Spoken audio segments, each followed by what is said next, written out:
Olá pessoal, hoje nós vamos falar do livro do Napoleão Hill, Mais Esperto que o Diabo. Esse livro ele é sensacional, aliás ele é atemporal.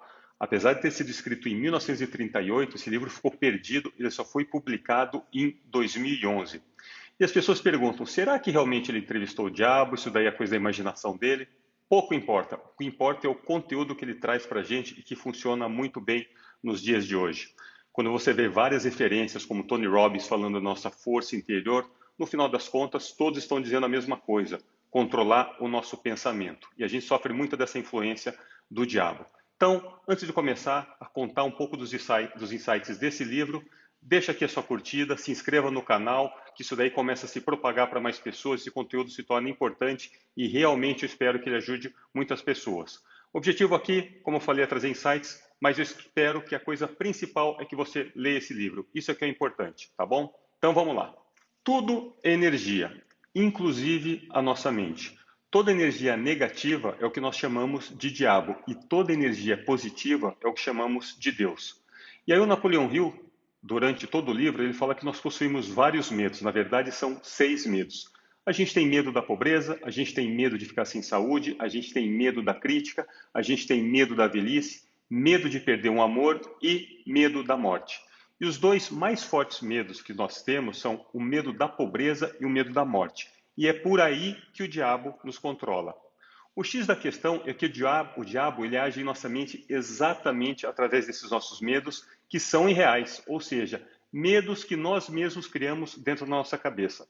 Nós nos preocupamos demais, isso quer dizer, ocupamos a nossa cabeça com medos criados pela nossa imaginação. A gente usa a nossa imaginação contra nós mesmos, criando coisas que não são reais. E vale lembrar, pessoal, que o homem só conquista ou ele constrói coisas que ele pode imaginar. Quando temos pensamentos negativos, imaginamos coisas ruins que nos geram esse medo. E você lembra, né? Os pensamentos geram sentimentos, que geram ações, que geram resultados. Os resultados que teremos em nossas vidas partem de pensamentos que nós temos. Por isso, quem gerencia bem os seus pensamentos estão na trilha certa para o sucesso. Quem domina seus pensamentos, segundo Napoleão Hill, ele é inimigo do diabo.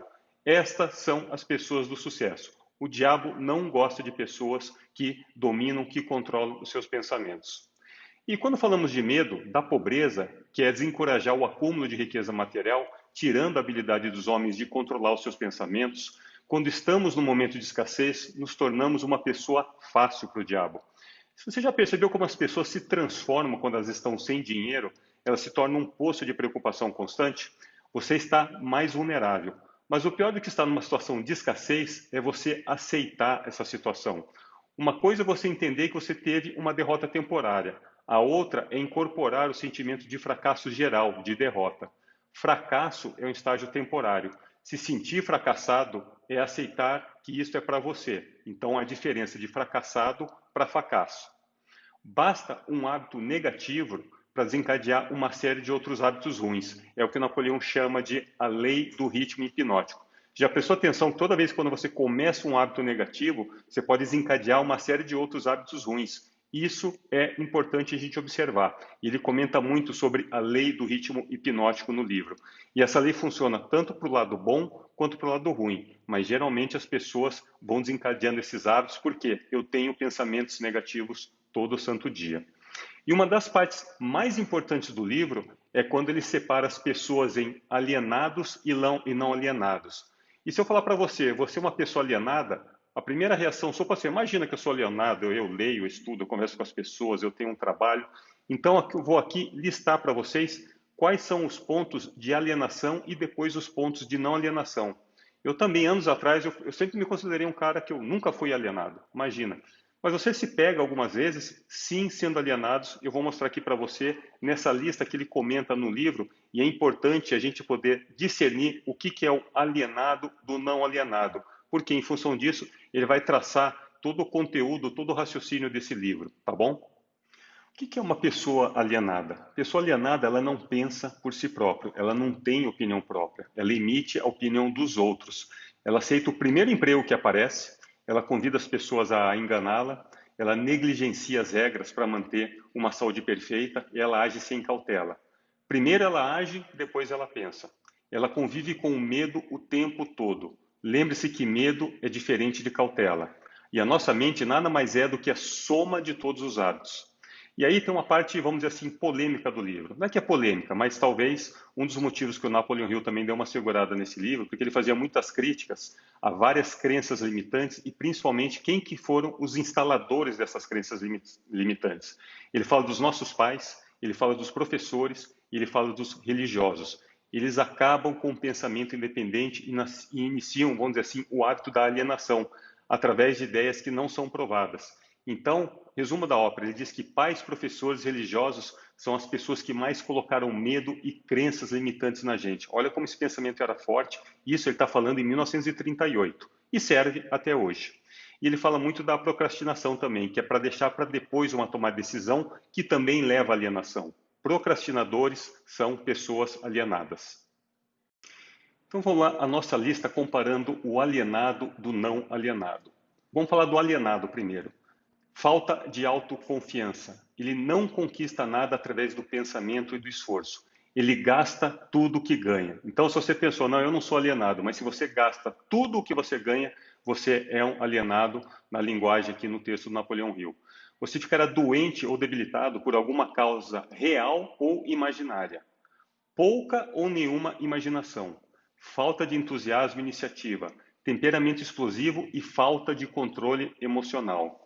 Tem muitas opiniões de saber sobre tudo, mas não é bom em nada. Ele espera tudo dos outros, mas não dá nada em troca. Começa várias coisas, mas não termina nada. Come muito, mas se exercita pouco. Apostará muito, ele gosta de apostar, um cara que gosta de jogar. Se trabalha para os outros, os criticará pelas costas e os elogiará pela frente. E, no final das contas, o alienado é uma pessoa muito vulnerável. Agora vamos ao não alienado. Ele está sempre engajado em fazer algo bem definido. Ele é organizado, ele tem um objetivo maior na vida, o qual está sempre trabalhando para isso. Ele tem brilho nos olhos, ele tem rapidez nas tomadas de decisões, tem força na voz, ele tem respostas diretas e não cai em contradições. Ele faz favores aos outros, mas não aceita favores em troca. Está sempre à frente no campo de batalha. Se ele não souber as respostas, dirá francamente que não sabe. Ele possui ótima memória, ele não culpa os outros pelos seus erros, sua presença é sentida onde quer que ele esteja, ele é uma inspiração para todos que entram em contato com a sua mente. E possui uma mente totalmente sua e usa para alcançar todos os seus objetivos. Então, olha aí a grande diferença entre o não alienado e alienado. E às vezes você pode se ter identificado assim, em alguma característica daquela primeira lista do alienado.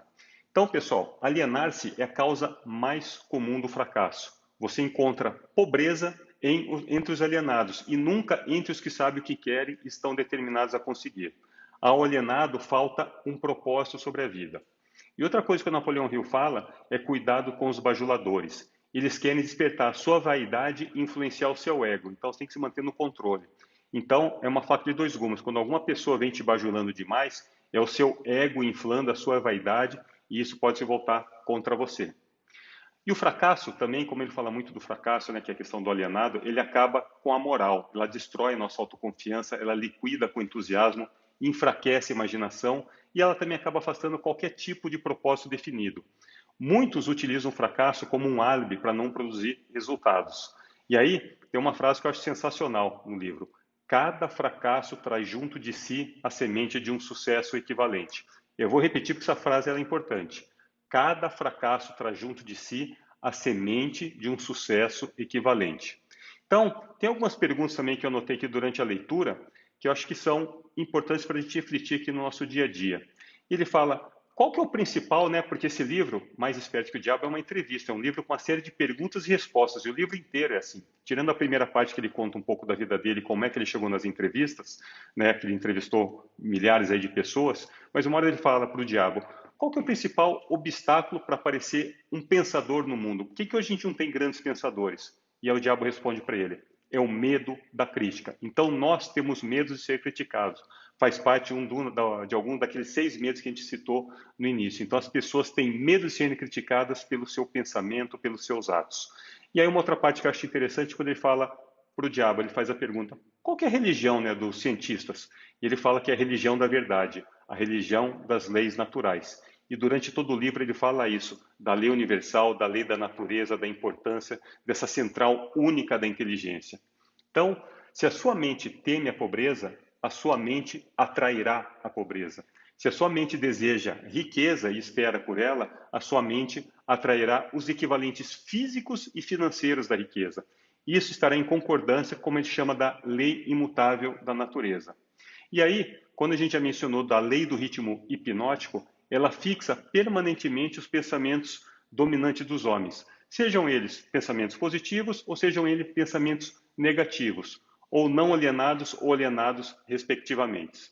E aí tem um ponto importante que ele fala sobre a definição de propósito, que se a gente preencher a nossa mente com inveja, com ódio, ganância, luxúria, vingança e todos os outros impulsos negativos do pensamento, destroem toda e qualquer possibilidade de definição de propósito. O que ele quer dizer isso daqui? Toda vez que a gente aumenta, que a gente coloca pensamentos negativos na nossa mente, a gente se afasta do nosso propósito.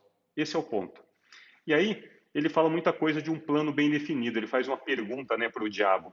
Você quer dizer que qualquer plano definitivamente colocado em ação contínua na busca por um propósito definido pode tornar-se bem sucedido, mesmo que não seja o melhor plano? Ele fala assim, exatamente o que eu quero dizer. A definição de propósito, mais um plano bem elaborado, geralmente traz consigo o quê? O sucesso. Não importando o quão fraco o plano pode ser. A maior diferença entre um plano forte e um plano fraco é que o plano forte, se definitivamente aplicado, pode trazer sucesso mais rapidamente do que um plano fraco. Então, resumo da ópera, o que ele quer dizer? É melhor ter um plano fraco, mas bem executado, do que você ter um plano forte com uma execução, vamos dizer assim, meia boca, né? Então, e o plano forte, bem executado, traz o sucesso mais rápido. Então, pessoal, se eu fosse fazer aqui um resumo dos principais insights do livro, que, de novo, o importante é que você leia, estou aqui para despertar a sua atenção, a sua curiosidade para ler não só essa obra do Napoleão Hill, mas várias obras que são best-sellers. O meu resumo é o seguinte: preste atenção no tipo de pensamento que você tem. Ele é o causador de uma série de medos irreais e nos tornarão um bando de alienados. Não seja um alienado. Tenha um propósito definido, gerencie os seus pensamentos e entenda de uma vez por todas que nada ensina melhor do que o fracasso. Ele fala isso, nada ensina melhor do que o fracasso. Mas cuidado para não se tornar um fracassado. De novo, a diferença entre fracasso e fracassado. E a nossa mente nada mais é do que a soma de todos os hábitos. Somente através de um conjunto de bons hábitos você conseguirá fazer parte dos 2% da população que atinge o sucesso. É isso mesmo. Só a minoria, 2% da população atinge o sucesso. Então não faça parte do grupo dos 98% da população considerados alienados. Você é o responsável pelo tipo de pensamento que você quer atrair a partir de agora. Esses pensamentos te levam à ação, que te trazem resultados. Pensamentos ruins, resultados ruins. Bons pensamentos, ótimos resultados. Se você já leu o livro Mais Esperto que o Diabo, deixa aqui o seu comentário. Se você ainda não leu, bora começar. Até a próxima.